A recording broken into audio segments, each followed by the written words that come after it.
I know nothing about Pokemon. And lucky for you, I know a lot. So come check out Season 2 of Top 5 Nintendo, where we'll be ranking and discussing all things Pokemon. See you there.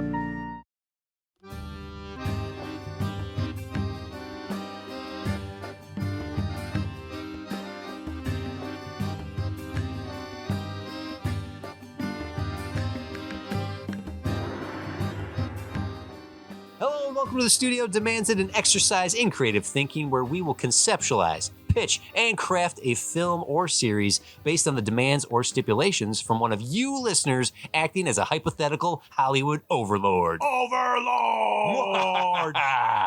As professional screenwriters ourselves and massive cinephiles, we talk movies all the time. All the time. And we'd like to believe that we can meet any demand thrown at us. We will be your screenwriters for this episode. I am TCD Witt, and joining me, as always, is Jim versus Burzelic. Oh, no. The throwdown is real. I would watch that. Just a punch him up of Jim versus Burzelic. I would watch me fight myself. We were discussing versus movies before we start. We actually been discussing. We have a whole episode where we did do versus movies. But just recently we've been. That's true. Actually, yeah, that versus episode. Go back and listen to it, folks. But I'm actually wondering, now that we're discussing it on the air here, how often does the versus lead to a like a team up versus as opposed to them just fighting and being antagonistic to each other? So like Freddy versus Jason, they're just trying to kill each other. Yep. AVP, they're just trying to kill each other. Yep. How often does it go like Kong versus Godzilla, where they fight, then they team up to destroy it? Like Megalodon versus Tiger Shark and like stuff like that. Don't we? Without thinking too hard about it, I'm going to say half the time. Okay. That's probably not accurate, but let's start there. Let's just start half the time. Actually, I'm just thinking of this now. Hold on a second. Vamp versus... Mansquito and SS Doom Trooper don't team up in their versus movie. I knew you would know these things. I don't believe that... what the big snake movies? What were they? Anaconda versus... Yeah, Anaconda versus Boa. They're not teaming up to like... No. All right, listen. Let's set aside our differences and get these people. No, they don't do that. You're missing a trick here. Same with like Mecha Shark versus... oh my God, what did Mecha Shark fight? Probably shark. Was it another shark? Gator, crocodile, octopus, octodile. Croctopus? No one has made Croctopus. Croctopus. Croctopus might be a different kind of movie. What? Well, I mean, I guess you could make it just a bland thing that is not related to pornography. Oh. You automatically went there. So this isn't a demand for the episode per se, but Eli from Mr. E Productions sent us a demand, but this is sort of in line. Now I'm wondering what the age range of our listeners are. I can't let my kids listen to you guys anymore. You said the word pornography twice. Eli sent us a demand. So just to put it briefly, if the two of us were to do a DC versus Marvel crossover film, who would be the main characters from each universe from the existing cast that we have to draw from, and who would be the big threat that they would team up to stop? So this doesn't actually, since we're talking about versus movie, this just made me remember we had this demand. I always wanted, what are you giggling at? I'm thinking about the idea. Okay. I'm thinking about the concept. All right. I don't trust your beady eyes. You shouldn't.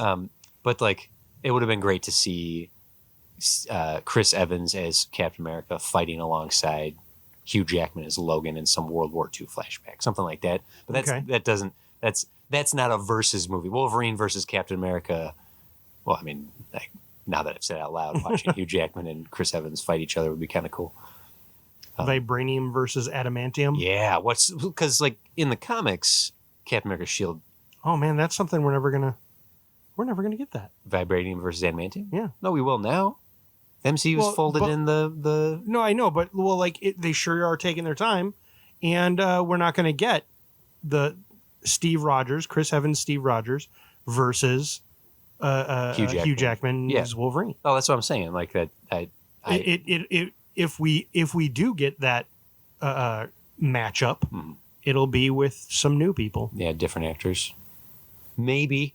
And maybe we will love them, or maybe we won't. we will hold a grudge and never like anything new. And then, but I'll like it and you won't, and then we will be versus each other. Oh, And I see why that middle name is apt for you. Yeah. But which mainline MCU actor character would you put against a DC main? Like the well, I mean, when you say the first thing I think of, which I never read too much of, I've only read a few panels here and there, is the Amalgam. Basically, there's a whole separate line of comics was made to do that, called the Amalgam Universe. Well, it's where they combined them together into one character. Yeah. I thought there's where they crossed over, because I know Marvel and DC have crossed over. Yeah. Eli in his demand did mention Spider-Man versus Superman, and Superman, the X-Men, and the Teen Titans. JLA versus Avengers was the last time. That's a great. Kurt Busiek wrote it. Mm-hmm. George Perez, legend, is the artist. That is an excellent. Legend is in his name? Yeah. Wow. George Perez, legend. Is he related to John Legend? He is, yeah. Okay. I don't remember which one's older, but probably George. Probably. He's got more gray hair. Yeah. But the Amalgam verse was, I believe it started as a clash, and then the end result of it was they all so you had Dark Claw. They became one character. Yeah. They time copped. Yeah. They just mushed into a sloppy wet potato. Of bad CG. Dark Claw was the one that I think was Batman and Wolverine combined into one thing, and the design was cool because and then people were like, "Hey, we should turn that into Azrael." Oh. That's to me what that design looked like. How about The Rock versus Chris Hemsworth in Black Adam versus so you're saying Thor. Black Adam versus Thor? Yeah. I mean, sure. I could see those two. Because then they ultimately could go up against another god. They could clash at first, but then it's Ares is our villain. Let's get him. I think it seems like that should be that's the obvious cross, right? Because a lot of times when this happens, the obvious matchups are right. Wolverine versus Batman. Oh, what a weird matchup. Yeah. No, that's the obvious one. Mm-hmm. I think so. That's why it seems like Black Adam versus Thor is the way to go. But I actually think you want to do magic on magic. So Black Adam versus Doctor Strange. Oh, so you have Benedict Cumberbatch versus The Rock, Mm-hmm. and it's some sort of dark dimension god that was banished by. Oh yeah, there you go. The Rock. Black Adam banished some evil god ages ago into an alternate dimension that Doctor Strange cracked open and got him to the other side, and then they fight, and then they would team up against that one. There you go. Oh, sure. Yeah. Oh, it's just to do one? I thought we were going to do a whole... No, if we're going to do that, we'll do a whole thing. episode. We'll do a whole episode. But you were talking about verses, and I remembered we had a demand for verses. So, yeah. And So is this a preview of a future episode? Sure. I apologize. Trailer. We're putting trailers in the podcast. I apologize to Eli for teasing you with this being the demand, because we can hone this into the actual demand for today. But it's just we were just discussing versus stuff, and I remember that was out there. So we'll return to this one day. I don't want to. I didn't realize that this would crack open to such a massive. Conversation. How did you? I was just casual. This is a whole other conversation. Just discussing how you didn't realize that this is a deep well. it is a Charybdis whirlpool. Yes. That we would most definitely get. Oh, that's why it was a honeypot. Yeah. You fell for your own honeypot. I'm terrible at this. Listen. That's a demand we'll return to for another day. And speaking of demands, Jim, segue. Our amazing listeners have given us demands such as the one you just heard from studios literally all over the world. All over the world. And we're adding more of that. And you listening now. I'm going to be analog reverb for you. Thank you. Wow, Wait. that was preverb.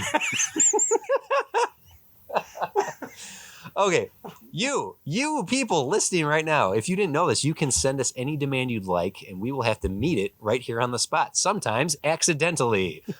And when we reach the end of this episode, if we've done our jobs, we will have pitched a full script and story meeting or even exceeding those demands. And when the end of the season comes, your demand could have helped us craft the script that will be greenlit by the fans for our finale production. Thank you to everyone who keeps submitting, so please keep them coming. Today's demand comes from, our demand today comes from Matt at Hazardous Material Studios. Mm. Wonder Woman 2017 was a breath of fresh air for the grim and gritty DCU, and many expected the follow-up to improve upon all that worked in that fun film.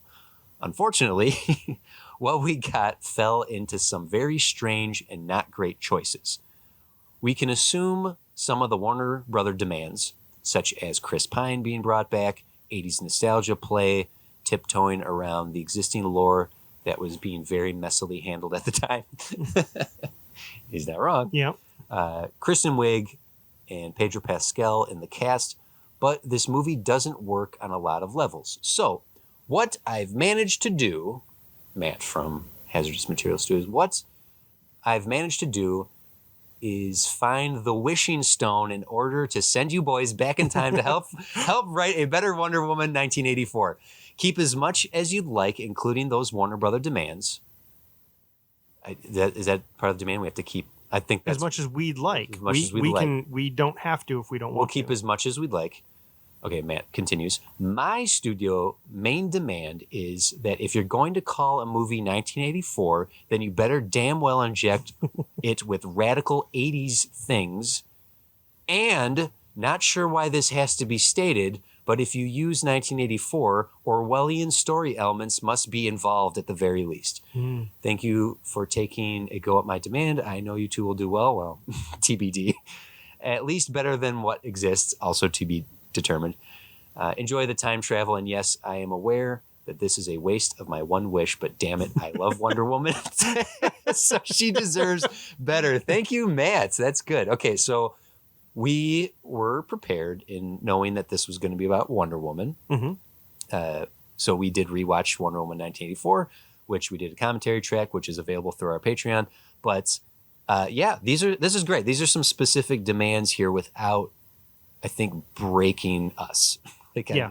The one that I'm really interested in is he's right. If you're going to call a movie 1984, you better have really some Orwellian stuff here. Yeah. George Orwell, which I'm assuming he's referencing Animal Farm. No, he's referencing. I'm not familiar with any other work by George Orwell. No. Did he do other books in 1984? Nope. He didn't? Oh, man. Wouldn't it have been something if he had done a book called 1984? Oh, man. If only. Anyway. I don't even. Boy, I'm giving you a hard time today. Yeah.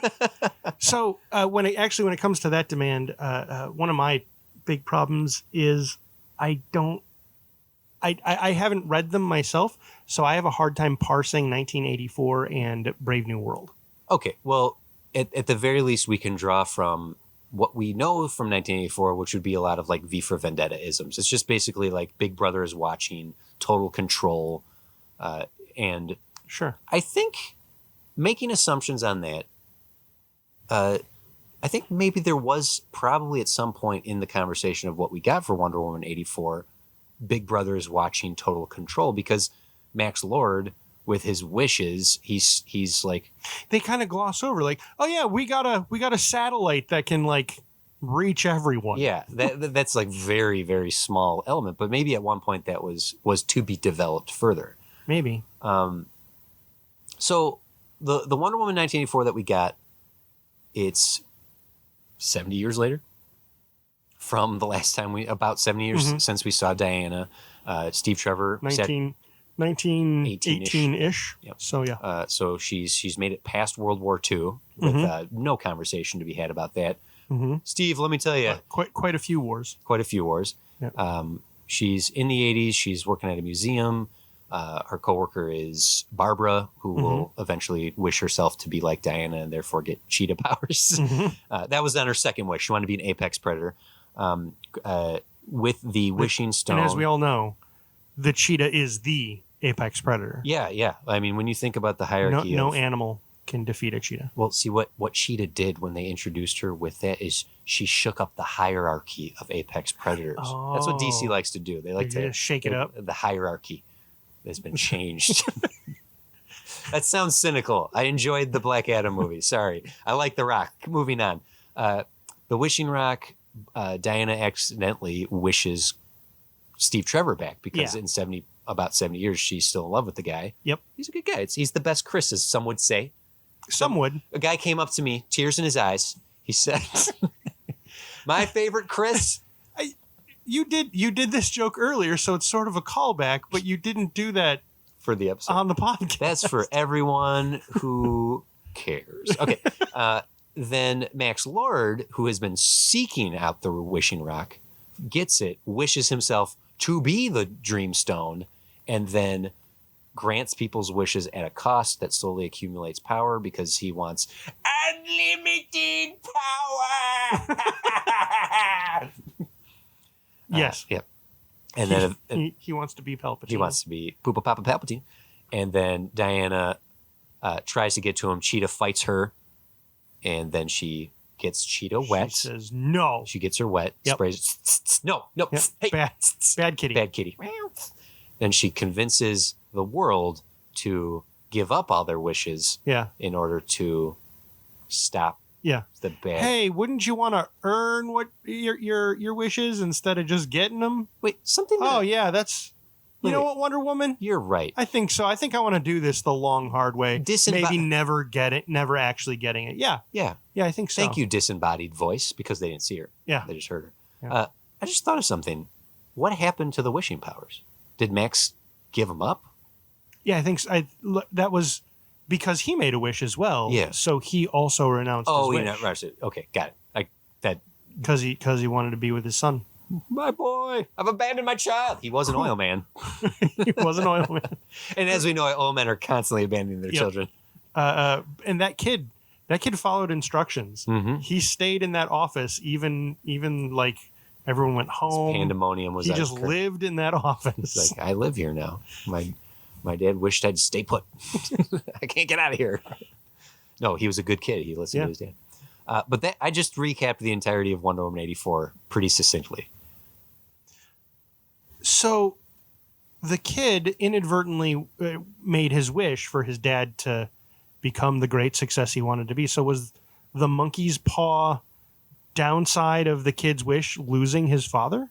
He was already on the road to being truly abandoned by his father? Sure. Yeah. This movie had a real tough time being very clear about like what the hell these wishes are. How the wishes work. Like, I wish for cows. I now have cows. Yep. I wish for my boyfriend from nearly 70 years ago to come back from the dead. He's going to quantum leap into this handsome Hallmark man. Yeah. Yeah. Because it's another name from the comic books. Ugh. So problem one there is if we're bringing Steve Trevor back, we're bringing Steve Trevor back and not inadvertently creating a roofie scenario. Yeah. Sound good? We can agree on that. Well, because it didn't actually introduce like it introduced the complication of Wonder Woman. You're letting your boyfriend basically possess this someone else. Yeah. But that wasn't actually her monkey's paw downside. It was that she was losing her power. She was right. Her wish. Steve Trevor became her kryptonite that she couldn't let go of. Yeah. Does that track? Sorta. Yeah. It's so unless it had double downside. I like the notion you posited as we watched Wonder Woman 84 that it would be much more interesting if Chris Pine had possessed Josh Gad instead of handsome Hallmark man. Right, because we made sure, like, was he actually transformed, like how the rest of the world see him? Yeah. And they verified, nope, he still looks like that guy. That guy to the rest of the world. Mm-hmm. And I think you had said it sure is lucky that he possessed another very handsome man. Yeah. And I said it would have been hilarious if it had been Josh Gad. Yeah. But no, we'll keep. I think we can keep the cast as is. Yeah. Well, I mean, not that guy. That character's cut. Oh, he's gone. Yeah. He's gone. But yeah, Steve Trevor can just materialize, which actually it works even better because then he just appears in 1984 and is all like, "What is this crazy world? Yeah. I'm wearing clothes from 70 years ago. I sure need a dressing montage." And then you don't do it in some dude's apartment. You do a classic 80s dressing montage. Go to the mall. You go to a mall. You go to the mall, folks. God. It's not that hard. More 80s. Yes. More 80s. So much more 80s. More needle drops. More needle drops. Yep. The score that always makes me think the 80s, which this didn't have, is more synth. Oh, yeah. For sure. Like, look at Stranger Things. Stranger Things has truly captured the 80s, even going so far as we're in the late 80s on Stranger Things now, and it looks kind of more 90s-esque. Because I think you pointed that out to me once, that like our perception of the epitome of certain decades is usually like 5 to 10 years removed from what it actually was. Yeah. Yeah. So, right, like everyone's like, oh, big 80s, and then like you see all the 80s stuff, and it's like, I guess if you had enough money to stay very cutting edge of everything, it looked like that. But most of us, the 1980s, our living rooms and lives were really just 70s hand-me-downs. Yes, yeah. So, yeah, I think stylistically, just I mean, we're talking more production time than script right now. More, but just, more neon. Just more, and synth, you're right on the synth. Like, that alone would do it. Yeah. 80s narrative elements, though. Like, the idea that Max Lord wants to just accumulate power and he's an oil man. Like, that's the thing. It actually had a lot of 80s notions. Sure. They just didn't address them the right way to be truly 80s. Like the movie opened with everybody being selfish and greedy, right? The guys have their Firebird or Mustang or whatever it was, and they're peeling all over the road, and it's not until they almost hit someone that they realize they're doing anything wrong because Wonder Woman kicked their car. But like little kids are stealing from the store, much less the artifacts. Oh, I love antiquities. The artifact thieves stealing from the artifact store at the mall. Well, K Jewelers. I don't know. Every K Jewelers in the back has their antiquities section. Oh, I don't know if you knew that. I was unaware. Yeah, well, now you know. Especially in the 80s, my God. But that entire opening was meant to like be like, look, everyone here is selfish and greedy. Should we stick with that? Well, I think it depends on the full on where we're going to go with this. The Orwellian element, that's a curveball for me because I've been thinking about this, and to me it's what I think it's an easy fix. A lot of it stays the same. Cheetah, a lot of the movie stays the same. Yeah. Okay. I have thoughts about Barbara that I'd like to put. I think Barbara. I like a lot of Barbara's story. I think she should become the cheetah maybe even earlier, but like not be a wild animal about it. Like actually have her be more stylish. Now maybe I'm mixing up cheetah with tigra. But like in the comics, she was never like a wild beast. Well, not never, but what I'd like to suggest for Barbara is like if Diana's been working at this museum for a while, she should know all her coworkers. And I think sure. And we see in the movie that exists that there's a scene where Diana like tells off Barbara for giving away the Dreamstone. Like, how could you do this? And she's really mean about it. And Barbara's like, you're being mean to me. But then like the next scene we see, she's on the phone like helping her do research. And she doesn't ever get to the point of like having a very clear-cut reason why to fight her.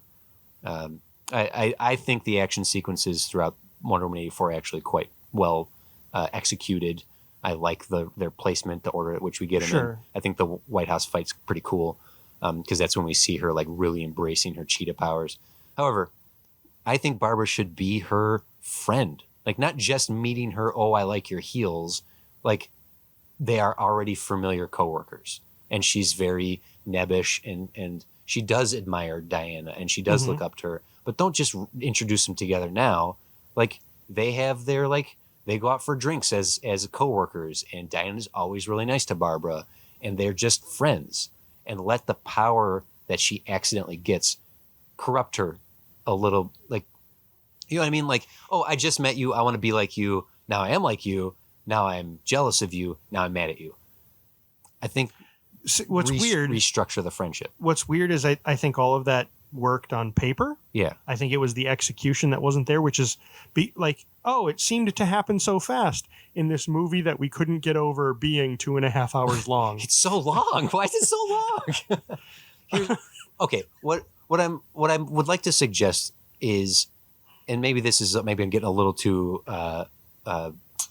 virtue signaling here, but I don't see any reason why, especially for the cliche of the obsessed villain, to have like gay undertones to it, to let Barbara actually like be like into Wonder Woman. Sure.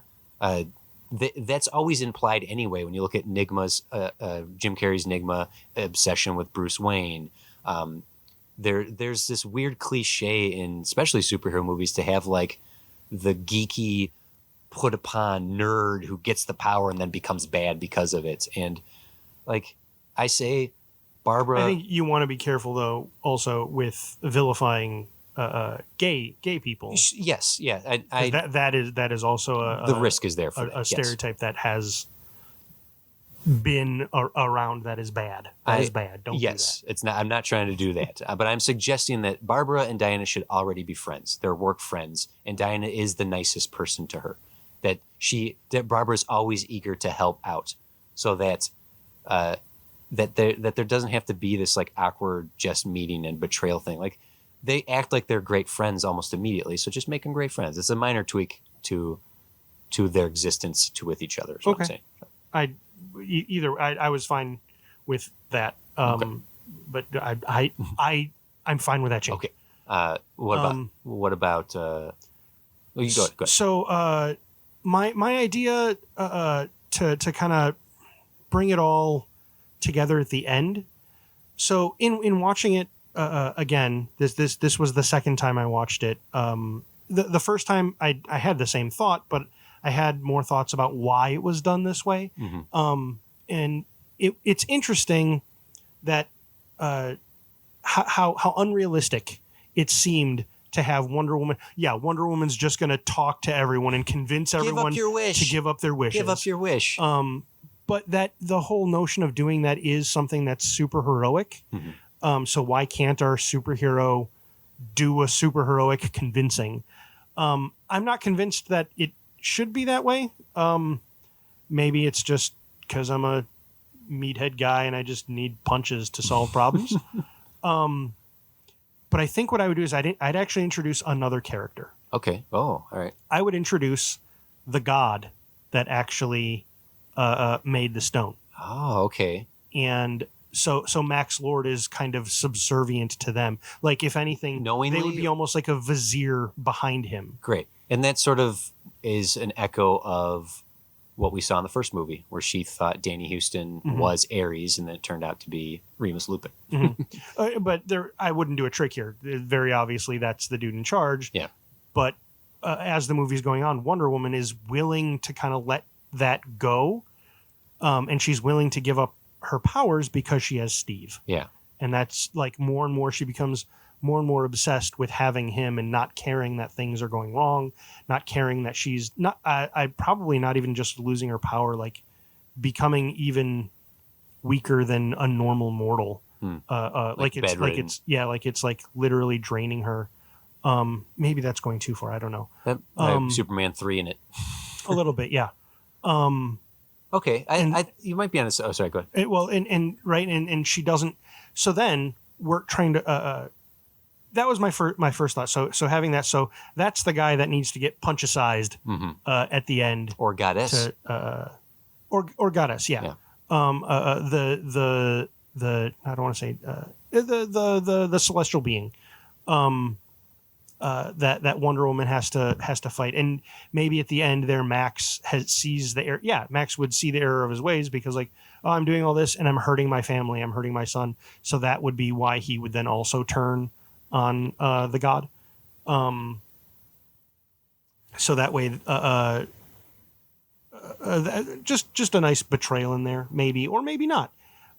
Maybe Wonder Woman isn't the one who defeats him. Maybe there's a certain point where that god is like, yes, all of my power is returning because I convinced you, Max Lord, to do all this. And then Max is like, yeah, you convinced me. You know what? I'm going to get rid of you. And then maybe he kills the god. I'm going to... But that would, I think doing that, Max wouldn't get a redemption story. Yeah, then. I think, okay. The Dolos is the Greek goddess of fraud and deception.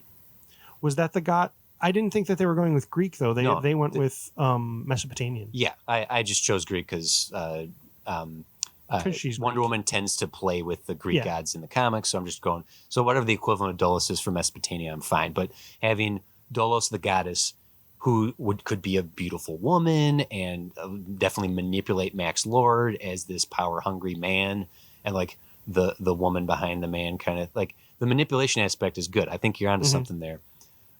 Having Barbara be friends with Diana and slowly be corrupted, having Diana selfishly wanting to keep Steve, there's something there. It's basically that selfishness and greed is infecting everyone, so that they all have to like overcome that. So that fighting Cheetah, like, no, I've reached the point of being Cheetah, and I hate you. You're trying to take this away from me, and especially if it's like Diana realizing what's happening here and then having to convince Cheetah, I don't want to fight you. You're being tricked. Your Dolos has done this to all of us. We need to stop her.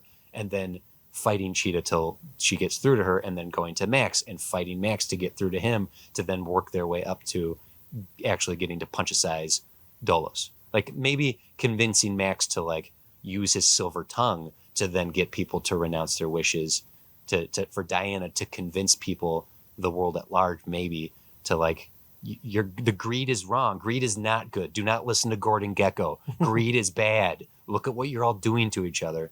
So then once the morality is resolved, then Dolos with all her anger, now we can punch things. What do you think of that? That the Dream Stone could still be this conduit of greed and selfishness and wish fulfillment. And as Max is accumulating his power and all these people are being greedy and selfish, that's actually empowering Dolos to go from even taking some like feeble old actress and slowly mutating her, like evolving her as her power consumes, to someone beautiful and powerful. Sure. Right. It's an opportunity for an actress to go from I'll go old to like, enough to punch Gal Gadot. Sure. Yeah. So it's sort of a more defined threat and because Wonder Woman 84 opens with the champion, like the games, the champion, like Game of Champions or whatever, that little Diana cheats at, and she's told you can't take shortcuts. There could be a way to kind of manipulate that a little bit, like tweak that opening to be about selfishness, to be a little more about pride. And that's what the cheating was supposed to do, is taking shortcuts, cheating, just having things handed to you is the shortcut, and it'll like, you're right in that it was a little obtuse in really connecting with it. So there would be a better way to do that. Make it where little Diana truly cheats. Yeah. Doesn't because she has to win. Like she's so stubborn and selfishly has to win to prove whatever. Like, and even her mom saying to her in the end, like, I love you. It doesn't matter if you win some game. That's not going to change it. You don't have to pursue that to validate yourself. Like, maybe there's, instead of being like, don't cheat because there's no shortcuts in life, to make it the lesson more about like, why are you doing what you're doing? And it sounds like you're couching it, and don't worry, your family always loves you no matter what. And I don't want to do that lesson. I'm just trying to make the lesson. I'm just trying to make the lesson about greed and selfishness and deception, like that, which is what Dolos is. But just like trying to make the lesson that little Diana learns apt to what is learned by the world at large, at least in this moment in time. In the end, like overcoming lies, the lordess of lies, sure, the lady of lies, that is Dolos, even even if Diana in her like failure in the games is sort of is gleaned a little bit of, and I'm not going full Snow White and Disneyfying here that an old crone is like, you could win the race if you take this shortcut. It's like I'm not necessarily suggesting that, but a little bit of green mist to go past her face to be like, I'm getting the manifestation of a bad idea that I'm going to act upon right now. Just trying to tie that opening sequence to the greater movie at large. Sure, is what I'm attempting here. I see you doing some research over there. Yeah, it's. I'm glad you looked up Dolos, but it's like nails on a chalkboard each time you say it. It's like, but that's not the one they said. Okay, so you're trying to find the one from the one from the actual movie. Well, the one from the actual movie, because I would want and it's because I specifically would want, because I like the idea of, maybe it's cliche, maybe Wonder Woman shouldn't deal with gods in every one of her movies, but I feel like that's kind of the realm that Wonder Woman can work in that no one else does. For sure. And I love the idea of bringing in other pantheons. Okay. That's why I don't want to just make it Greek again. I'm perfectly fine with that. Yeah. So Loki. Yep. So what we're doing. Yep. So Eli, check it out, man. We're doing Tom Hiddleston's Loki versus Gal Gadot's Wonder Woman. Yeah, we did it. No, I can't. I can't find it. Different pantheon of gods. We can keep saying Dolos for now. Okay. Even going so far as to like, if you did the Egyptian one, then you have ties to what would eventually be Shazam and Black Adam. Mm-hmm. Well, now Shazam is Greek, but Black Adam at the very least is Egyptian. Mm-hmm. So playing in that pantheon does hint at connecting those two. Mm-hmm. The Black Adam movie's been in development since 2007. So since we traveled back in time, so these references in this episode aren't that dated. Yeah, they're not. This is perfect. It's in development. This is right evergreen. now. Yeah, it's perfect. You were saying that even in redoing this. Even in redoing Wonder Woman 84, even though Black Adam came out after it, because it's been in development since 2008. Yeah, putting in hints to Black Adam would not be out of line. Sure. So, Max Lord, though, making him the face of the villain, the voice of the villain, essentially. Do you still see him like wish fulfilling people and playing that like shyster con man, evangelical almost? I would change the wish, not just I want to be the wish stone. Like it would like the first thing that comes to mind is his wish would basically be to be able to grant wishes and in exchange for and keep a copy of each wish that is exchanged. So if someone wishes for $1 million, he also gets $1 million? Yes. I think that plays towards the greed. And so I'd actually have a lot of stuff happen way faster in the movie. Mm-hmm. There wouldn't be very much cat and mouse of Max Lord getting a hold of the stone. Mm-hmm. It would come into the possession at the museum, and then he would get his hands on it, whether through nefarious going there and stealing it, or having bought it or something. Like he's been looking for this thing. Yeah. In his pursuit of power. That was one of the weirdest details of the movie is it said it was paid for by Max Lord. If I understand right, it's his. Yeah, he didn't have to steal it. The museum may be curating it, but it's his.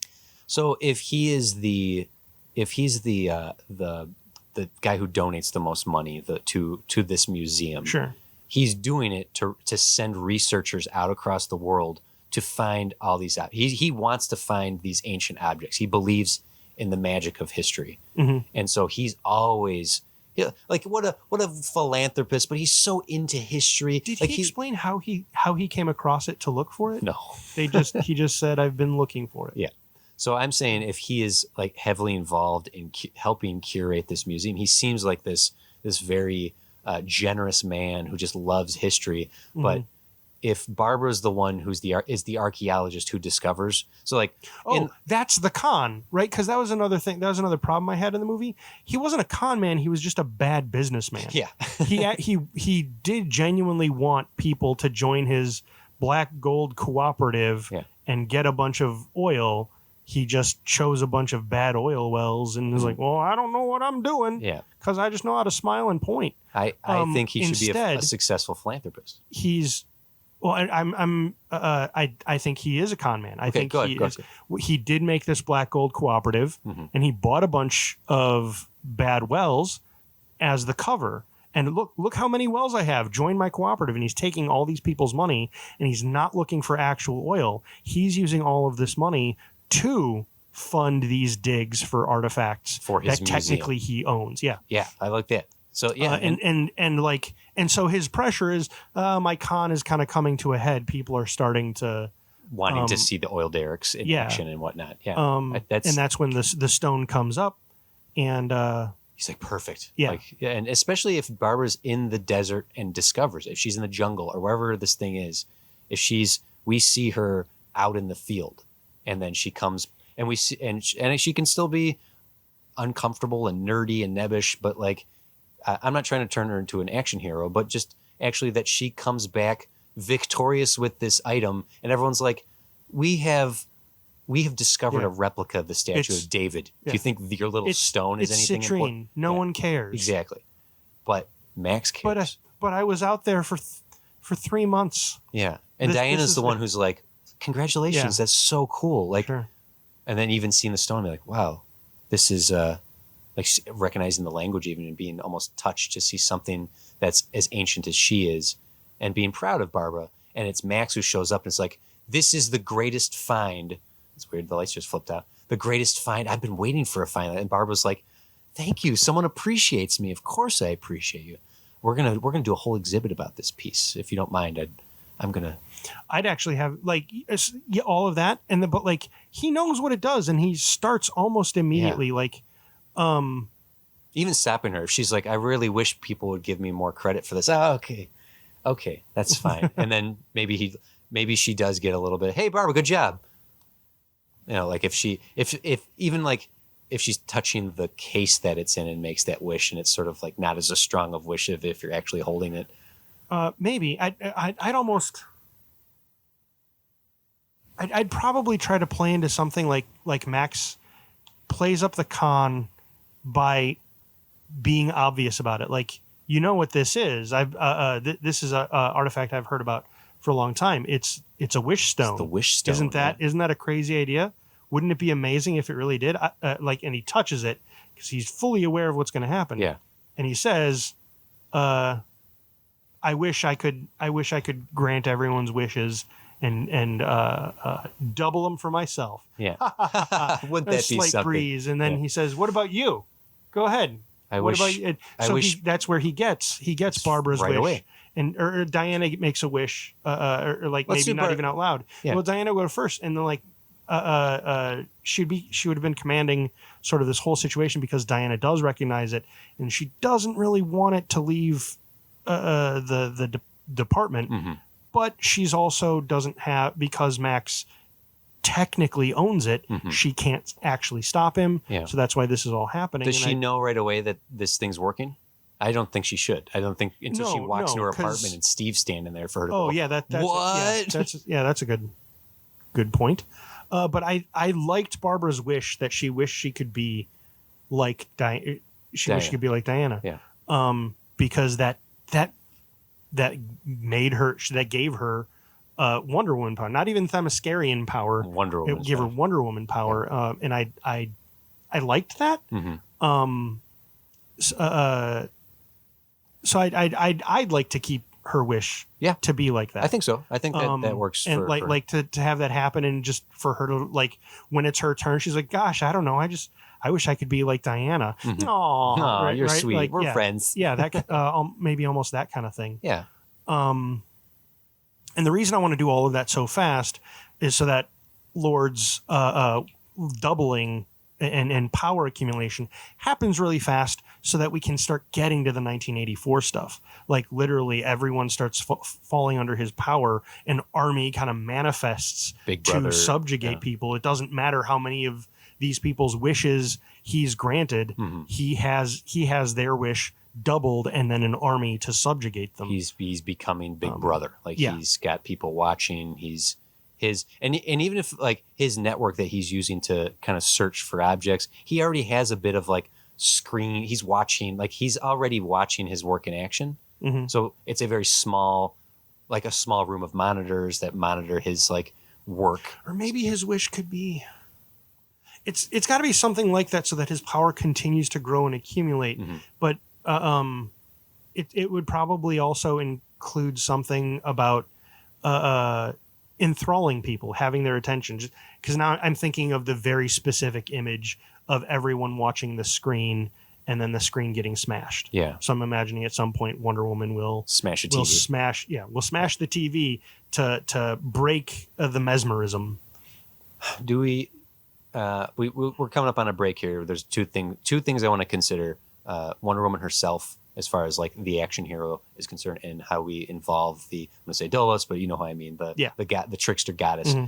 How do we involve her in this? And maybe, but the question I want to ask right now is like the accumulation of power fast and getting to the big brothers watching.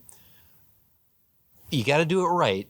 I'm not suggesting a full like 1 year later time jump, but like if Max is such an entrepreneur and a philanthropist that he's known about town, if he's known about like he's got these museums and he's got his riches that he Mm-hmm. boasts about that aren't as actually as he has his black gold oil company that's actually a front for what he does. I don't think. Oh, sorry. Go ahead. Is he in a position to run for leadership? Because he steals the president's power in the movie we got and says, "I want all your authority." I think he just straight gets it. Like literally, I think people are being, for a lack of another word right now, hypnotized. They're being charmed. So like literally, we can have a sequence probably somewhere in the second act Mm-hmm. where like we show the city streets and they're empty Mm-hmm. because everyone's at home watching their TVs, watching Max Lord. Okay. I'm a little wary to go to such a comical level of. So you in the watch you mentioned an interesting thing. So retroactively, Batman in the Justice League movie said something like, "Where have you been for the last several 100 decades?" years. Yeah. And then here we have a movie where she did something very overt where everyone should remember her from 30, 40 years ago. Mm-hmm. So the way it works into this, by having everyone so obviously hypnotized, the world has changed within weeks. Weeks. There you go. I like that. Yep, that's a good time frame. At most. Honestly, I would be fine with days. Okay.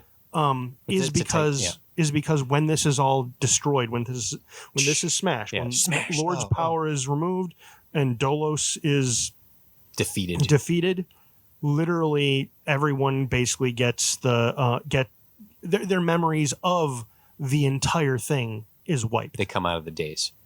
I like that, but I'd also like to suggest that this doesn't have to be a worldwide phenomenon. This could probably be contained much smaller. Instead of being this international incident, make it the whole of Washington, D.C., where corruption is king. I'm fine seeing him go to the Middle East and deal with oil derricks there. But like, instead of making the entire world make wishes, okay, your head is tilted back with, I don't know. No, I'm thinking about it. At first, I was going to fight that. The notion occurred to me, and I don't know if this is just as bad as convincing everyone to give up their wishes.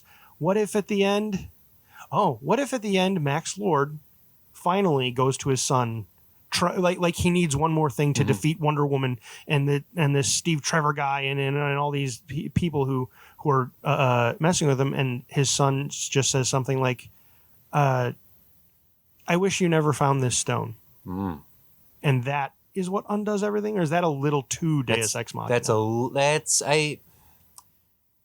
You're onto something there, but I think that might be a little too easy.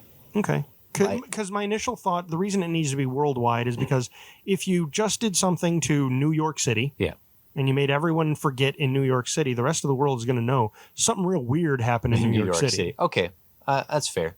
Unless, right, it's a magic spell, which it is, that says not only does that get undone, but like a good old Doctor Strange, the world forgets what happened in that spot. Men in Black. Yeah.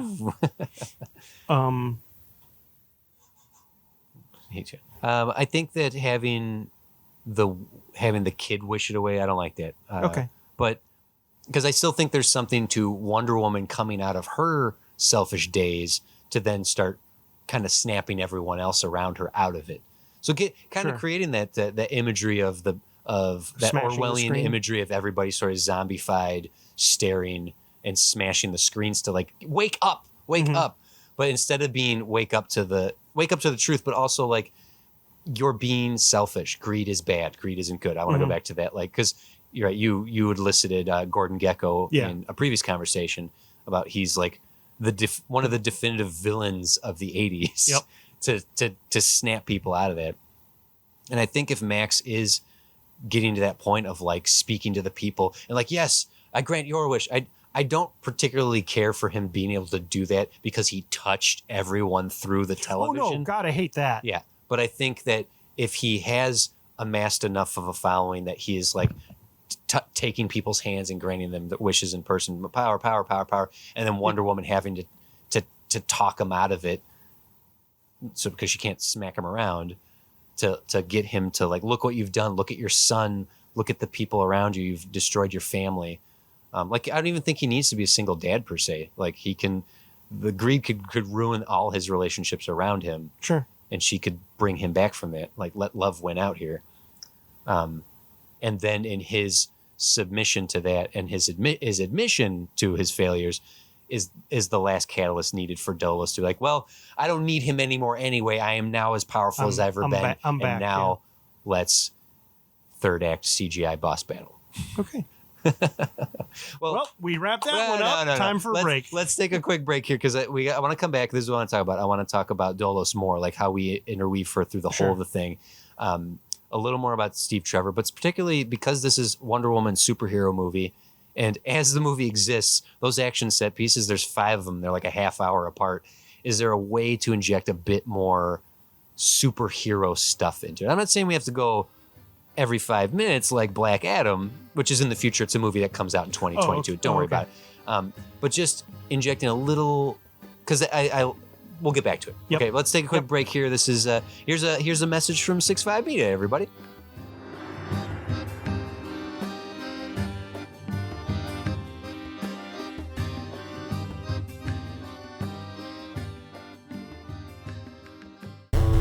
Has this ever happened to you?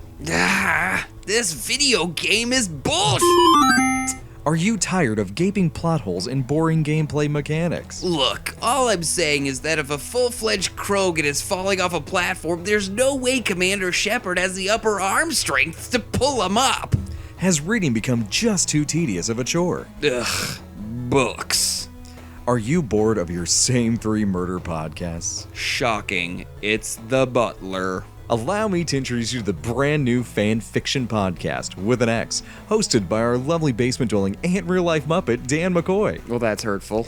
And myself, of course, the blonde bombshell, with the blood of Odin and the great looks of Jake Busey from Starship Troopers. That's accurate. And with our powers combined. No. Oh, you never let me do what I want to do. I said no, man, we're not doing that. Fine. Anyway, you can find us on Apple Podcasts, wherever you get your fix from. Remember, fan fiction with an X.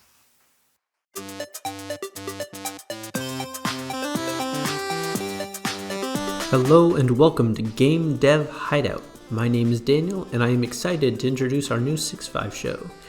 Joining me is my co-host Chris as we drop down the ladder and give you a look into the indie game development community. We'll introduce you to lots of cool game developers, pixel artists, musicians, and other members of the indie dev community. We hope you'll climb on up and check out some games.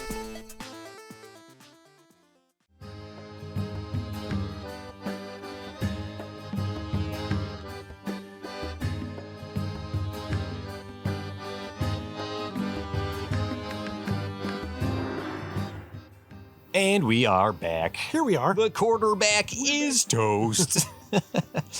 So something I want to make sure we take into consideration here as we've developed Max Lord's motivations and whatnot. I've given like Cheetah just a little more streamlined story. We've talked about quite a bit here, but Wonder Woman's still our main character.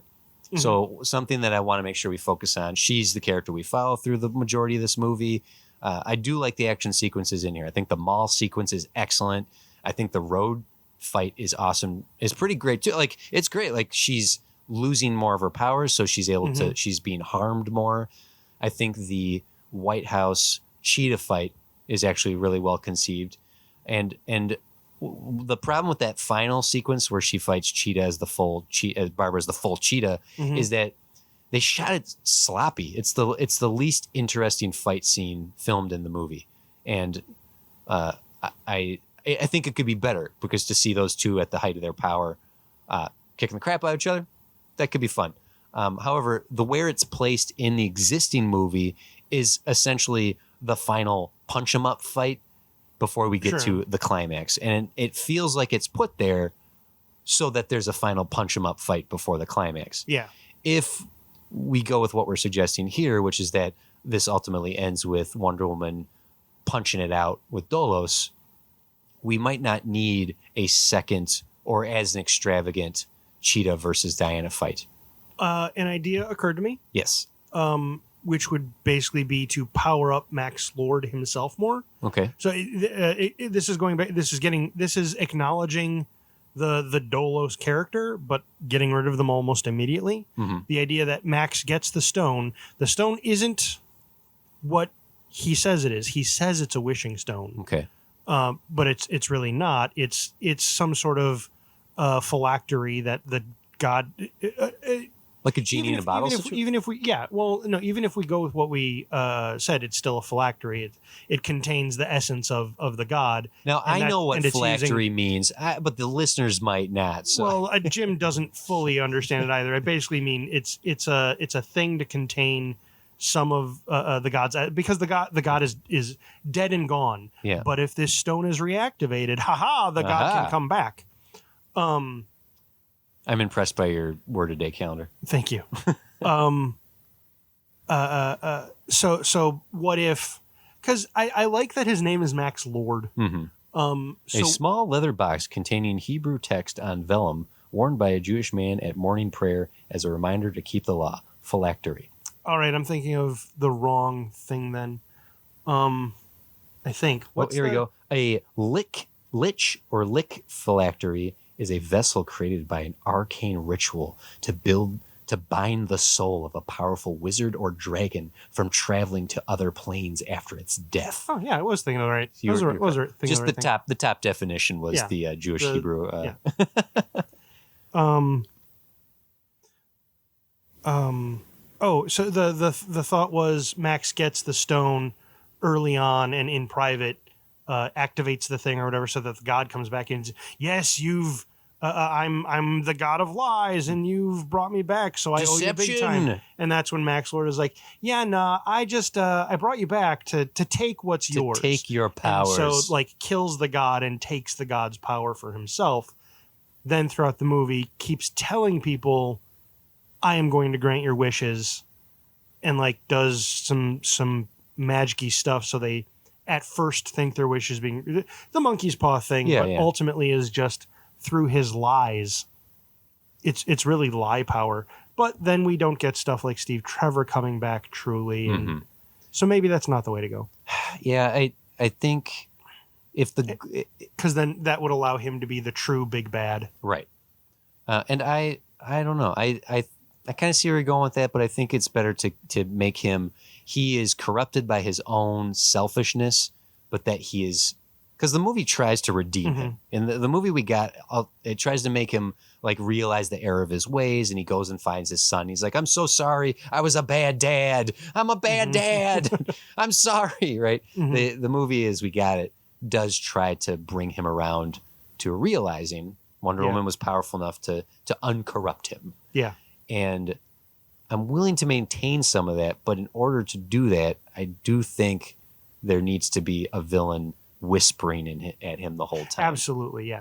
Yeah, so then having... So that idea of transferring all the power to Lord and making him the big bad, never mind. Yeah, but I like where your spaghetti throwing We will give him a devil on the shoulder. Yeah, and it also is pseudo-ironic, I suppose, or maybe just straight-up dramatic irony that he is becoming a vessel of power, because every time someone makes a wish, he gets the duplication of the wish on himself.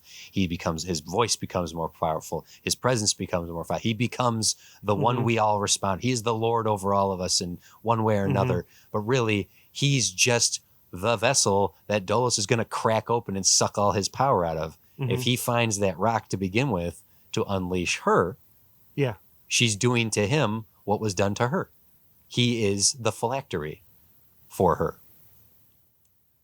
Okay. So that when she's siphoning power off of him to become more powerful herself. And then that way, when Wonder Woman does defeat him, I kind of said this before, I think, that it doesn't matter that you defeated my vessel. I have all the power I need now. And now I shall rule the world. Classic. And Themyscirian Punch. Classic rule the world scenario here. If they're a god of lies, what happens if she uses her lasso of truth? Ooh. That's an excellent. That's great. Yeah. Because ultimately that's what happened at the end. Max Lord is like, I'm in the vortex of power, and then Wonder Woman's lasso of truth snuck up and got her on his truth ankle. to everyone. Yeah, I put my lasso of truth on the whole world. yeah. Is that what they were trying to do? Mm-hmm. That she lasso truth the whole world? I think so. Ay. The movie is not terrible conceptually, but execution-wise is all the problem. Mm-hmm. But you're onto something. Okay, I'll throw this out as the first idea. If she can get the lasso of truth on the Lordess of Lies, wouldn't the Lordess of Lies tell her how she could be defeated? Maybe. Like punching and kicking and whipping that, and bolts of energy and guns going off, and finally one of them gets a hold of her and she's like, you can't defeat me. The only way you could ever defeat me is if you got the stone back and contain me back within it, because it holds the power of Zeus that put me there in the first place. Wait, why did I just admit that? Yeah. And one of them's like, thank you. No. Maybe. Is that too campy and silly for the? I mean, probably not all the of that, but cool. all of right? that, but Like, cool. Oh yeah, I'm looking at the notes on the script we wrote, and it just says all of this, but cool. Yeah. Okay. Yeah. So, something that I think would add a little more. So, if we look at the opening that we got, Yeah. Wonder Woman is clearly running around Washington D.C. being a superhero. Yeah. She's stopping accidents. She's stopping robberies. She's saving people. As people are being corrupted by their selfishness, more dangers would arise, and she's going to have to be out there cleaning up a little bit more. Mhm. So it gives little more sprinklings of her being heroic as everything escalates into more and more danger. It's weird because I get what you're saying to put more heroic scenes in there. Yeah. But also her wish, her downfall is that she's caring less and less about doing any of that because she just wants to be with Trevor. She just wants to be with Steve Trevor. Yeah. Yeah. How can we tweak that in such a way where she? What do you think about the idea? So if Barbara's wish is to be more like Diana, Mm-hmm. what if it doesn't necessarily come with knowledge, but like maybe Barbara's like, whoa, you can do this? And she's like, yeah. So it turns out I'm Wonder Woman. I'm a goddess. Yeah. And she's like, whoa. And so maybe like they do superheroics together and Barbara becomes competitive with it. And then Diana is just kind of like, oh, well, clearly you're taking the lead here. That's fine. I'm going to go back to Steve. Go on a date with Steve. And so that's, now Barbara, so Cheetah is getting more like, now she's getting lauded as being a hero and stuff like that. Maybe, I don't know. Okay. I don't know if this works in a movie because I don't know how much time you need to do that arc. That's not. Let's play with that. Okay, so if she becomes the superhero of the city of Washington D.C. or whatnot, and Wonder Woman is given up when threatened, she realizes her power is sucking, so she's has to go to Cheetah to be like, "Hey, friend." And Cheetah could be like, no, you just want to be the best superhero again, but I'm the superhero now. Punch, punch, punch. You want back what I took from you. We are in conflict. Maybe. And then it's reasoning with her to be like, no, I was foolish to ever make this wish. I was being selfish. I have power. I should be using it responsibly. There's probably a more elegant way to say something about power and responsibility, but we won't say it here. Okay. Maybe is there something to that? Maybe not train. Are we making it too complicated? Yeah, I don't think they should be like training together or like out in the streets together. Like I think let's disregard. Well, I was just trying to think, why would Wonder Woman willingly walk away from fighting crime, from helping people out? Oh, because someone else has it, so I don't have to worry about it. I don't think that's the way to go. I think you're onto something with her. Like she is losing her power. Okay, so in the movie we got, once Steve comes back, she realizes the wishing stone is real and then starts trying to track it down, and that leads her to Maxwell Lord. So once Steve comes back, she realizes the wishing stone is real. Why wouldn't she immediately try to find it? Is she so enamored by Steve's existence that okay, try this on for size. She realizes Steve's there. I guess this is sort of what happens in the movie. She's like, they go out and they sleep together and they have a day together getting dressed and whatnot. But then she's like, okay, as excited as I am as you're here, this rock is bad and we need to go find it, put a stop to this. That's sort of what happens in the movie. If she's so enamored by him being there, sleeps with him, has dinner with him, goes on the whole thing with him. And he's like, Diana, hey, listen, this is amazing. This has been the best day of my life. I've been given this extra chance. But you realize something's wrong here, right? I shouldn't be here. Yeah. There's a wishing stone, and it's a Mesopotamian goddess, but it doesn't matter. I'm just so happy to be here. I'm like, Diana. So instead of waiting till later to reason with her there. And then her selfish rationalization could be like, okay, we'll track this down. This is bad, but I'm not giving you up. Like I'm still going to maintain, like keep you. Okay. So then he gets to go along on the adventure. He gets to punch normal-sized people while she's punching super-sized people. Is that and then eventually, because his existence is diminishing her power, we can kind of get back to the moment we have in there where she has to finally let go. Do you think that works? Do you think people will be offended that Steve has to explain it to her? That's my concern. I feel like, why can't our superhero figure it out herself? Okay. What if, real quick, what if we get rid of the whole everyone gets wishes thing? What if it's just the people who are there when it's activated? So Barbara, Diana, and Max, and maybe one or two other people, but each gets their wish. Max's wish isn't to grant wishes and have the power of that. It's to have a silver tongue. It's to have everyone listen to him. Oh, okay. You're onto something here. Says. You're onto something here. Yeah. I think that's because then Diana trying to like track down everyone who was in the room kind of thing. And if we're able, then we can just keep it to those three at very minimum. At minimum, or like 7 or like 10 people at most. Like, so there's a couple of piddly, like smaller wish fulfillments that she has to like stop that. Okay. Is there enough to the dramatic irony? I would argue yes, that's fine. That we as an audience know Max is the one who has the stone, and the one who's truly being manipulated as the villain is Max. The container. Because if they all, what if Dolus appears and whispers to all three of them, even Diana? Yeah, I see more than 3. Right? He's like, hey, this is yes. Steve's like, but how am I here? That doesn't matter. It doesn't matter, Steve. Yeah, that she's like whispering constantly. Yeah. Oh, okay. Now you're talking. You took away the worldwide thing. I did. The worldwide thread is now the thread of Max Lord. Actually, yeah, the worldwide thread is still Max Lord because he's the Purple Man now. Yeah. So then it's a matter of Diana convincing him to give that up. Yeah. Him giving that up, he's controlling the people, and the people are just like listening to him, Big Brother is watching style, and they're sort of hypnotized by him. Yeah. He's the one who made the most dangerous wish then. Yeah.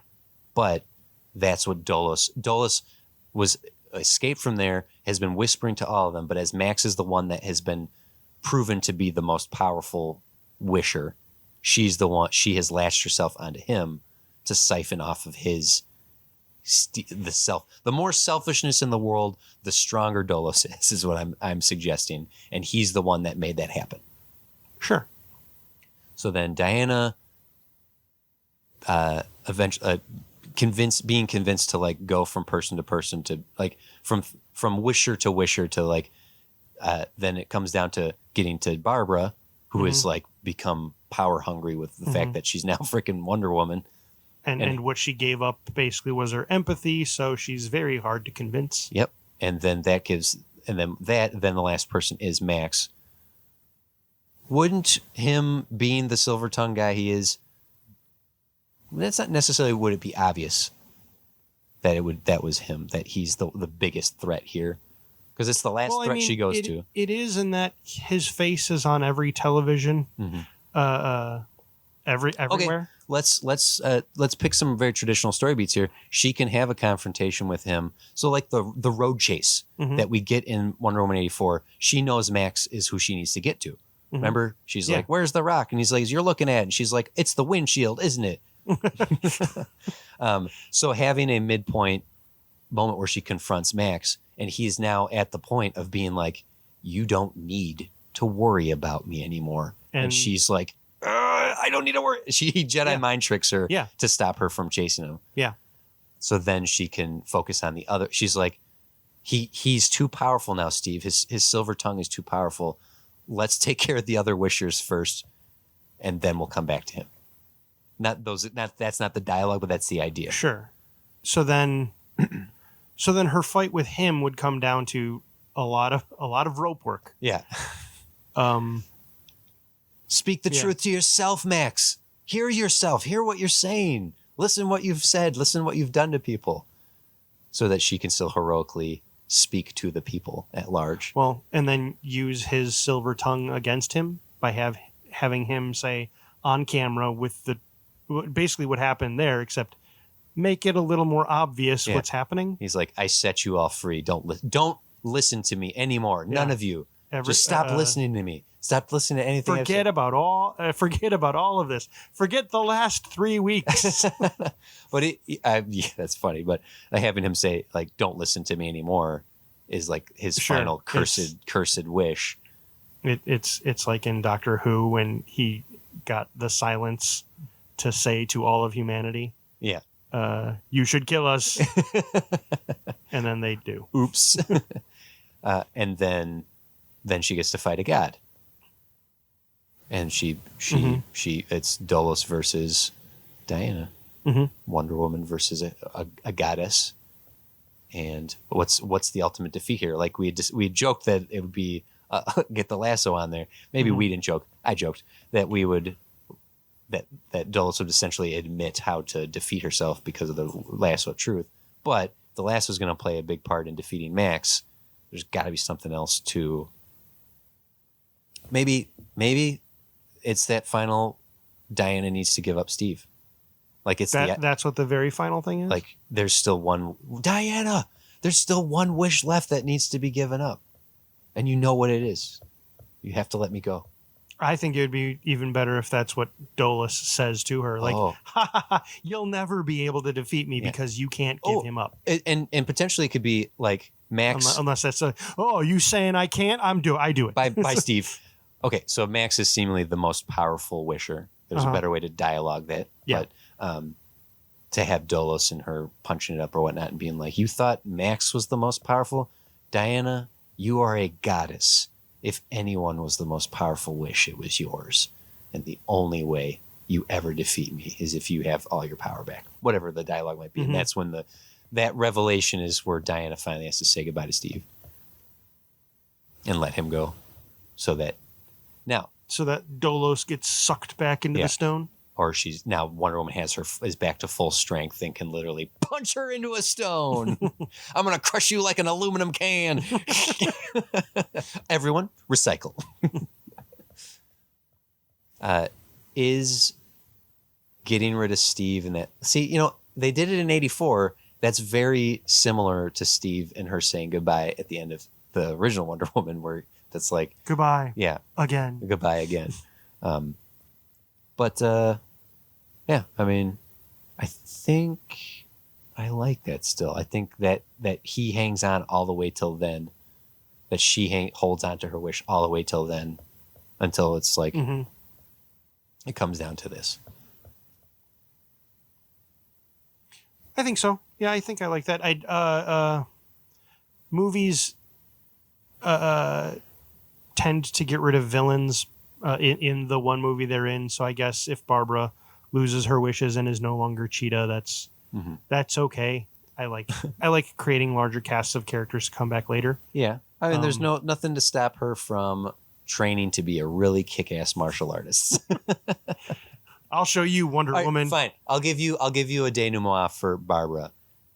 Max Lord has been collecting magical artifacts in his museum for a very long time. For her to find the actual cheetah pendant that is from the comics is how you end this. Oh.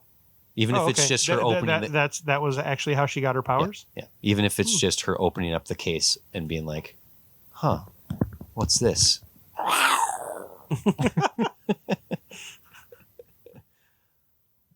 And then she stands in the snow and meets handsome Hallmark guy. Yeah? Yep. How do I feel about all of this? I feel pretty good. What do you think is missing here? I'm not sure. Okay, well, that's all, folks. Well, going to other little things, right? Like they obviously wanted to include the invisible plane, and they did a couple somersaults to make that work. They did more than a couple somersaults. My fix for that is, I mean, if they're gonna in the middle of the movie have a little flashback montage to show her golden armor, we can justify her having something already. My idea for that was. Actually, it'd be something she would use to cheat in the intro. Oh yeah, would be she's basically given as a gift an invisible conveyance, like an invisible glider. I think glider was what you said. Yeah, and she uses that to cheat in the intro. And then later on, basically what we learn is that the glider over time it doesn't have to keep the same shape, despite being visible.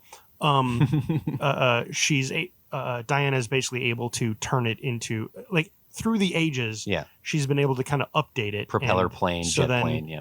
By the time we get to the 80s, it is now an invisible jet plane. In her opening sequence, when the incident occurs that has her lag behind, if she sits there and, unbeknownst to her, is on a forgotten shrine of sorts, and she wishes she had some way to catch up and cheat or whatnot, and lo and behold, her wish is granted to give her the little invisible glider that she uses.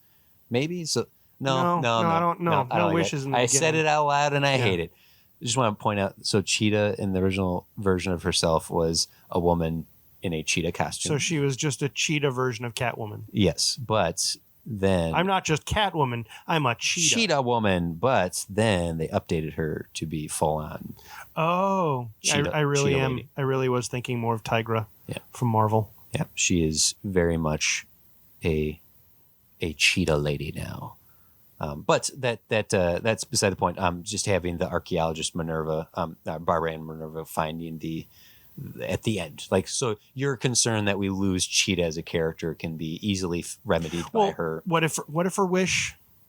I really liked the wish of wanting to be like Diana, but what if that's not her wish? What if her wish was to find an artifact like this? So she has it, so she's turning into the cheetah, and at the end she gives up her wish, right? And everyone's memories are wiped. But the thing is, the artifact is still there. The or is that? No, that's fine. That's similar to what I'm suggesting. Okay. That she has the ability to. It would be like getting the Men in Black flash, and but still having picture evidence. Like, yeah. Wait a minute. What's this in my hand? I don't remember this. Yeah. Yeah, and I think that there's a way to let Cheetah, because this movie will be so successful, people will demand a third one, and they'll want Kristen Wiig to come back. Right? That's what you're suggesting. That's what I'm suggesting. What happens to our man Max here? Diana saves the day and can go on to continue to be a hero in hiding, as the very poorly conceived continuity suggests. The extension of me keeping Barbara as the cheetah was actually going to be to keep Max Lord having a silver tongue at some point. The silver tongue was inside your mouth the whole time. You didn't need to wish it, Max. Right, because that's who the villain is in the comics. He is a villain, and he's a bad guy. Max has gone through. He was in charge of the Justice League for a time. This guy he was is a good guy at one point. He's always been sort of like crooked businessman in a sense. But at one point he was an android. Oh, Max Lord has gone through many variations. I guess I don't need to work so hard to keep him having this lie power. To maintain the sanctity of Maxwell Lord, villain. His story is that he regrets what he did because it hurt his family, and so now he's given it all up to go try to make it up to them, honestly. Yeah, to has to start his building again, or building his business again from the ground up. Maybe this time his son will help him out. Lord and Sons.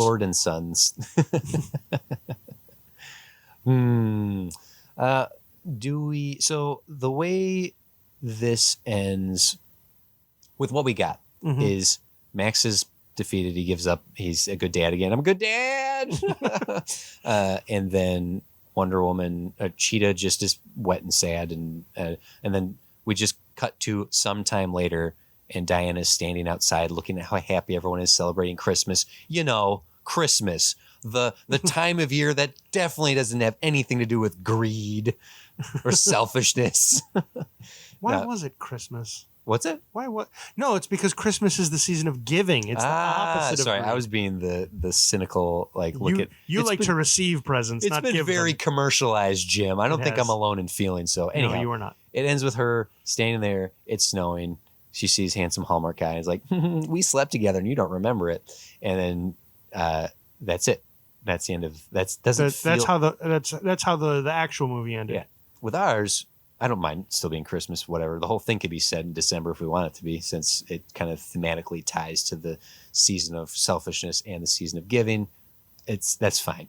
What my feeling is that we have this big what we got: punch Cheetah, defeat Cheetah, then talk to the world, give up your wish, you're a good dad again.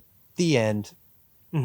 I think, like, when I think of more traditional superhero movie stuff, there's usually like a final, like Spider-Man swinging at the camera kind of thing, or Superman flying and winking at us. Like, I think I would like this movie to maintain a little more of the joy and fun and the lightness that Wonder Woman 2017 had, and that one definitely had some feelings of the downer Superman. So ending this movie with something like the mall sequence, I just want to think if there's some way we can end this where one more time we see Wonder Woman doing a Wonder Woman thing. I don't know if I'd want to do so. My thought is, and I don't know if this, because it all did happen, but if everyone forgot, it's a little bit like it was all a dream kind of thing. So I don't know if I want to necessarily go that route. But what I was thinking is, what if it kind of ends like it starts with Diana? Well, I know that's what you're trying to do with the mall, but I don't mean that. I mean like when she goes into the office of the archaeology department, and she sees Barbara, and because no one remembers any of that happening, it's just like everything has gone to how it was before, except Diana remembers what happened. And then what can something comes across her desk that gets her attention, like a new artifact has come up, and we can do a teaser for the next adventure. I'd rather tease rather than having her do a heroic out in public. I'd rather tease an adventure. I don't know why I like the idea of sticking to that notion of where were you for 70 years? Okay, you just weren't paying attention. Yes, go ahead. So I like the idea of erasing like the memory of what she did in the 80s gets erased, and it ends with her showing that she's off to some clandestine adventure to stop some other nefarious god that has popped up somewhere. Great. I love that. I think that's a perfect, instead of having her posing heroically for the camera, having the hint of, if she picks up something and it's a Ares again or something. I like that. I don't, you have to really hard sell me on everyone just wholly forgets that it was all a dream, because Now that you've said that loud, I'm like, yeah. Well, I mean, it's not really a dream. It's not. And you were there, and you were there. Like they all were there. But it's. Hear me out. That we don't have the world destroying itself with its wishes anymore. We've gotten rid of that. Internationally, we don't have the world like being turned upside down because everyone's like, I wish you were dead. I wish there was a wall here, and I wish I had cows. It's not being turned upside down like that, but it's being turned upside down by Max Lord. Yes, yeah.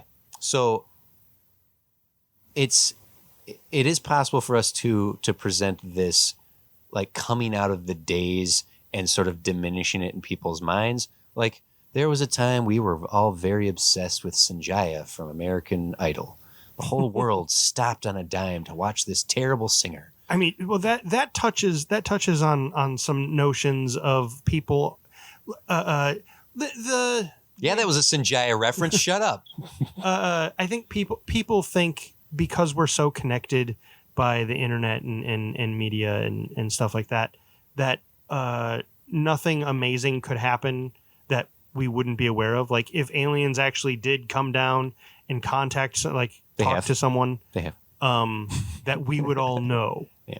I don't necessarily think that's true because really amazing things don't always make the news. Sure. So are you on my side that the people I'm kind of on your side. Okay. I forgot where I was going with that. It really, you more tangented off into a weird thought I've had recently about people aren't as smart as they think they are. Yeah. If the arrival scenario happened, people would be like, fake. Yeah. Fake news. Yep. So I'm suggesting that she goes back into work and people are sort of like, hey, they're just being a little nicer because everyone can admit that something weird happened, but they're sort of like very politely kind of like, hey, let me help you. Like if in the beginning we see people being selfish, like we saw in the original, in the opening as it is, that people are just being a little more like spirit of giving, spirit of niceness, holiday nice, and sort of have moved on beyond a little less selfish. I don't particularly like the idea that everyone just forgot this happened. And I'm saying that because it's not a worldwide phenomenon anymore, and now it's about Maxwell Lord tricking all these people with his voice. I really think it still is a worldwide phenomenon because he's talking to them through TVs. Okay, but I'm okay with the worldwide phenomenon of everyone like mesmerized by this TV show or this character on TV. Sure. But I don't want people flipping cars and setting them on fire. No. Okay. No, they're all being brought under his control. Yeah. They're all drones. Yeah. They're all drones doing his bidding. Like this has happened. We've done this as a world. We all sat down to watch that finale of Game of Thrones. And then the next day we sort of came out of our fugue state and we're like, you know what? I don't think that entire last season was any good. So I'm saying this can work. So it's not that everyone just wholly forgets this ever happened. I'm suggesting that everyone sort of just diminishes it. I was wanting everyone to wholly forget Wonder Woman. Well, did we ever actually see her on TV? I guess not. There you go. I guess not. All right, let's forget this conversation ever happened. Okay. Okay, so there's some kinks to work out in our ultimately our conclusion here, at least at what the epilogue of all this is. Mm-hmm. But I do like the idea that we see her get the hint of the next adventure to come, that this wraps itself up, and there's more of like one of the things about superheroes that Wonder Woman 84 didn't really do by not having like a character be the embodiment of it was Max Lord, and then at the end he was redeemed, and then who was the bad guy? Right. The bad guy was greed, and we never embodied that. Mm-hmm. The thing about superheroes is we want to embody the bad guy so we can get him. Yeah, and we've done that now. Yeah, we've given a pow. Yeah. Okay, well let me just double check the demands here because I think we may have done it. I think so. I'm gonna move my microphone, see if it makes a noise. It didn't look like a giant wave file occurred. So, but okay, so here we go. I think that does it for the episode. I'm willing to continue to extrapolate with this, but I think for now we'll call this a wrap to the episode. I'd love to know if we met your demands. What was it, Matt? It was Hazardous Material Studios. So, Matt, let us know if we met your demand today, and hit us up. Anyone listening, hit us up, agree or disagree. If you think we missed something, whatever. You can message us directly at studiodemands.com or on Twitter, Facebook, and Instagram at Studio Demands It. If you're not already, subscribe on whatever podcast thing you listen to. And if you feel like giving us a little review, what can people do that, Jim? Don't zone out while I do the extra. I'm worried listeners are doing that right now. No, I'm thinking about more. I'm thinking if we put in enough 1984 stuff. If we did enough Orwellian Big Brothers. I think we probably didn't mention. We kind of just hand-waved as Max Lord becomes Big Brother. Mm-hmm. But I think there would be sequences of like people who aren't watching and listening to Max Lord being rounded up and put into get with it camps. Yeah. Okay. His little mini army of minions that he's creating. I suppose if he has his because then fighting those like Wonder Woman realizing, oh, that's bad. Yeah. Putting people in these rooms of giant screens to be brainwashed. That seems. It gives us. I feel like most people agree that's bad. Yeah, I think so. Most people, but that does give us other things to punch. Mm-hmm. Other like his army of black trench coat guys, right? I think 1984 was the description of how what is it? Something is it's like a boot perpetually on the neck of society. And so just trying to capture that notion at some point. Sure. And that's the world that Max's silver tongue builds. He's creating. And while Wonder Woman is trying to work her way to Max, that gives something for Cheetah to fight.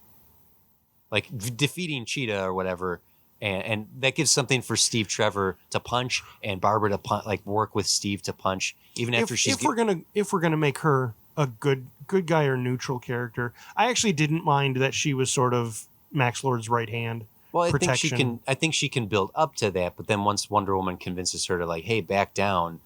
No, you back down. Okay, no, you back down. If Steve's out there using his military punching skills to punch these Big Brother drones, she can be like, oh, there's one over there. Oh, there's one there. I totally help you, but I don't have cheetah powers anymore. Like there's some comedy to be had to utilize Kristen Wiig for her comedic potential in the latter half of the movie. In the climax of the movie, as Wonder Woman's trying to get to Max and therefore to Dolos.